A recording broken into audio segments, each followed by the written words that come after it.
এই মাইকের জ্বালাতে এই ভাইকে ভোট দিন, অমুক ভাই ভালো, তমুক ভাই ভালো, ভালো শেষ নাই। এখন ভাই খালি ভোট দাও, খালি ভোট দাও।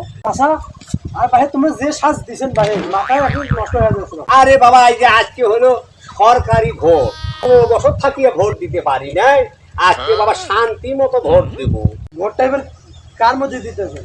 আরে বাবা, মুই হলু দিনাজপুরে, এই যে ধানের শীষে প্রার্থী আইসে কয়, আমারে কয় চাষা মিয়া, চাষা মিয়া। হ্যাঁ, এবার আমাদের একটু দেখেন, হ্যাঁ এবার আমার ধানের শীষে ভোট দেন, ভোট দেন। আবার দাঁড়িয়ে পাল্লার প্রার্থী দিলে কয় কথা, ভাই আপনি কেমন আছেন? মুই তো খুব ভালো আছো। হ্যাঁ, এখন কয় ভাই আপনি তো টুপি এলা মানুষ, আপনি ভোট দিলেও আপনি আমাদের দলে, না দিলেও আমাদের দল। তো ভাই আপনি ভোটটা দলতে।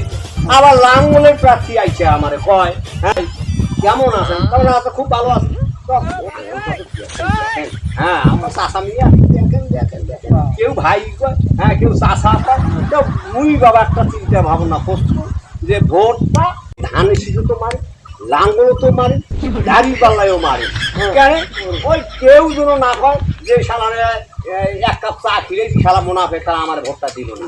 এই জন্য আমি মুনাফের খাতার নাম লেখাবো না, আমি এবার ভোটটা দেবো, সবাইকে ভোটটা। বুঝছো ভাতিজা?